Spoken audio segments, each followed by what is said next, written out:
مولاي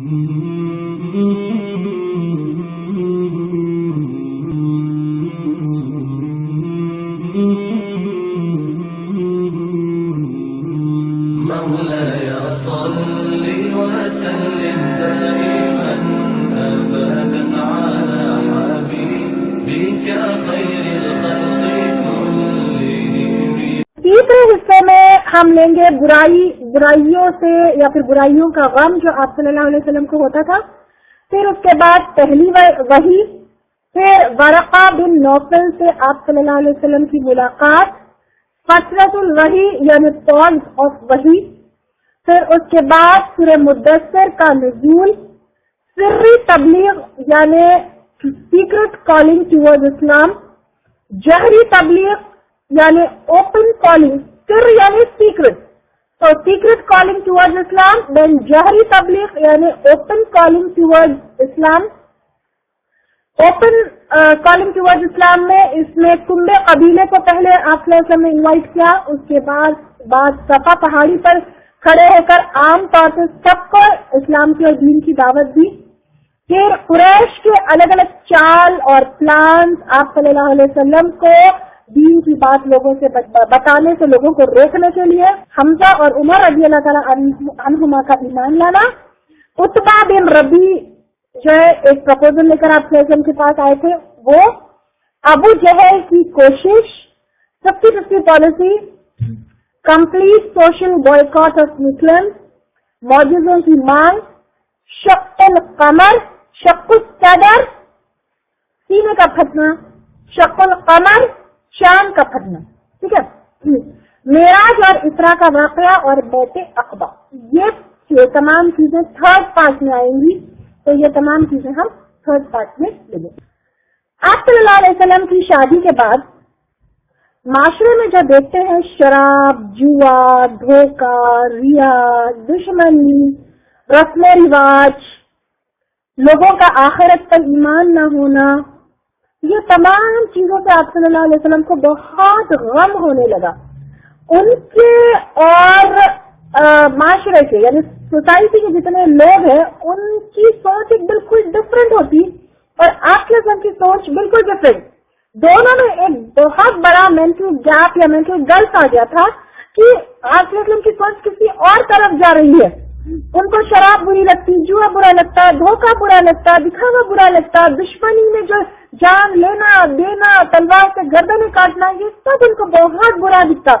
اور لوگ بس دنیا دنیا دنیا کے لیے جی رہے ہیں اور آخرت پہ کوئی یقین نہیں ہے، اور بتوں کی عبادت کی جا رہی ہے، ننگا پن ہے، زنا ہے. یہ سب دیکھ کر آپ صلی اللہ علیہ وسلم کو بہت دکھ ہوتا اور آپ صلی اللہ علیہ وسلم اس دکھ سے، اس غم سے، اس معاشرے کی برائیوں سے بیزار ہو کر اکیلا پن پسند کرنے لگے. لیکن اس اکیلے پن کا مطلب یہ نہیں تھا کہ آپ صلی اللہ علیہ وسلم کا کام چھوڑ دیتے، بزنس چھوڑ دیتے، خاندان، خرید و فروخت، یہ نہیں چھوڑے. وہ برابر اپنا کام کرتے، بزنس بھی کرتے، خرید و فروخت بھی کرتے، لین دین بھی کرتے، اپنے دنیا کے کام بھی کرتے. لیکن جب خالی وقت ہوتا تو جا کر غار حرا میں زیادہ سے زیادہ وقت گزارتے. ہر سال 1 مہینہ رمضان میں وہ غار حرا میں گزارتے، اور جب آپ 40 کے قریب پہنچے تو اور یعنی 40 ایئرز، تو جب آپ 40 سال کے قریب پہنچے تو زیادہ سے زیادہ اکیلا پن پسند کرنے لگے. اور جب وہ زیادہ سے زیادہ غار حرا میں وقت گزارتے تو اپنے لیے بارلی کا دریا لے کر جاتے، تو پانی لے کر جاتے اور لمبے لمبے وقت کے لیے غار حرا میں رہتے، وہاں پر غور و فکر کرتے، عبادت کرتے، پھر واپس آتے، اپنے لیے کھانا لے جاتے جس میں پھر بارلی کا دریا لے جاتے. بارلی طب نبوی میں بہت اس کا ذکر آتا ہے. اگر کسی کے گھر میں کسی کا انتقال ہوتا تو آپ صلی اللہ علیہ وسلم کہتے کہ بارلی کا ہی کچھ دلیا وغیرہ بنا کے بھیجے، کیونکہ بارلی از ویری نیوٹریشیس. ہم یوزلی چاول اور روٹی کھاتے ہیں، لیکن چاول اور روٹی ڈائبٹکس کو سوٹ نہیں کرتی ہے، لیکن barley is good for ڈائبٹکس also, ہڈیوں کے لیے بھی اچھی ہے، مینسس جو ہے ریگولر رکھنے کے لیے یا پھر اس میں بھی جو ہے بہت فائدے مند ہے.